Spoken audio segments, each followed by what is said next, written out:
ফিলিস্তিনি জনগণের কাছে 15 মে ছিল নাকবা বা মহাবিপর্যয় দিবস। ৭৭ বছর আগে ফিলিস্তিনিদের উপর নেমে আসা মহাবিপর্যয় ও তাদের ঘর হারানোর দিন এটা। সেই দুঃসহ স্মৃতি আজও বয়ে বেড়াচ্ছেন ফিলিস্তিনিরা। সেই নির্যাতন, দখলদারত্ব আজও তারা করছে তাদের।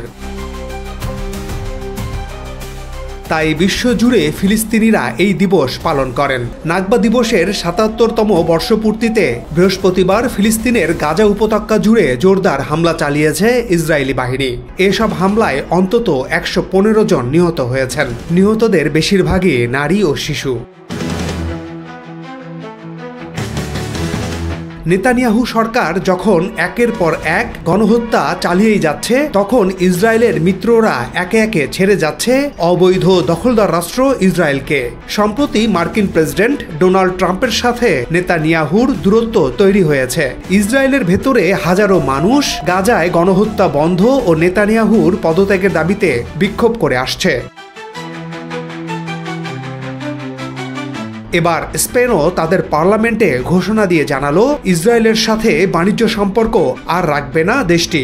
ইসরায়েলকে গণহত্যাকারী রাষ্ট্র অভিহিত করে দখলদার দেশটির সঙ্গে বাণিজ্য সম্পর্ক ছিন্ন করার ঘোষণা দেন স্পেনের প্রধানমন্ত্রী পেদ্রো সানচেজ। তিনি বলেন, আমি একটা কথা পরিষ্কারভাবে বলতে চাই, ইসরায়েল একটি গণহত্যাকারী রাষ্ট্র। এর সঙ্গে আমরা আর বাণিজ্য সম্পর্ক রাখছি না।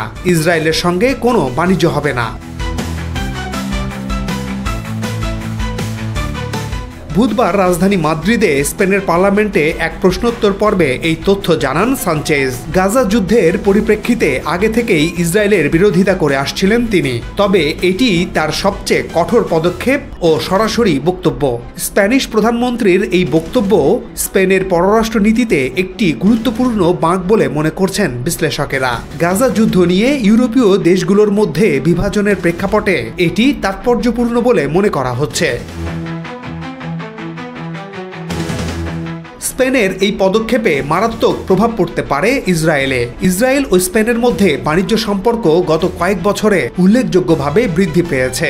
২০২২ সালে ইসরায়েলে প্রায় ২.১ বিলিয়ন ইউরো রপ্তানি করে স্পেন, যা আগের বছরের তুলনায় ২০.২% বেশি। এই বাণিজ্যে প্রধান পণ্যগুলোর মধ্যে রয়েছে গাড়ি, ট্রাক্টর, সিরামিক পণ্য, যন্ত্রপাতি ও পোশাক। স্পেনের ২৫৫৮টি কোম্পানি ইসরায়েলে পণ্য রপ্তানি করে থাকে।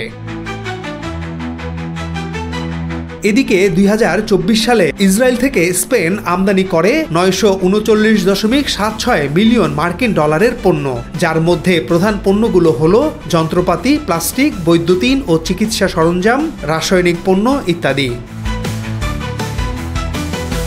স্পেনের এই পদক্ষেপ ইসরায়েলের অর্থনীতিতে উল্লেখযোগ্য প্রভাব ফেলতে পারে। স্পেনের সঙ্গে ইসরায়েলের বার্ষিক বাণিজ্য প্রায় ৩.১ বিলিয়ন ইউরো, যার মধ্যে রপ্তানি প্রায় ২.১ বিলিয়ন ইউরো। স্পেনের এই সিদ্ধান্ত ইসরায়েলের বাণিজ্য সম্পর্ককে চ্যালেঞ্জের মুখে ফেলতে পারে, বিশেষ করে অস্ত্র রপ্তানি ও প্রযুক্তি খাতে। স্পেনের প্রধানমন্ত্রী বাণিজ্য ছিন্ন করার ঘোষণার পর ইসরায়েল স্পেনের রাষ্ট্রদূতকে তলব করে। এই ঘটনা দুই দেশের সম্পর্ককে আরও অবনতি করবে বলেই মনে করছে বিশ্লেষকেরা।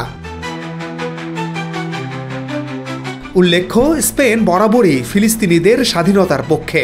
ফ্রান্স, স্পেন সহ ইউরোপীয় ইউনিয়নের প্রায় সব দেশ ফিলিস্তিনকে স্বাধীন রাষ্ট্র হিসেবে স্বীকৃতি দিতে যাচ্ছে। সব মিলে গণহত্যাকারী ও মানবতা বিরোধী অপরাধের কারণে দিন দিন আরও বিচ্ছিন্ন হয়ে পড়ছে ইসরায়েল।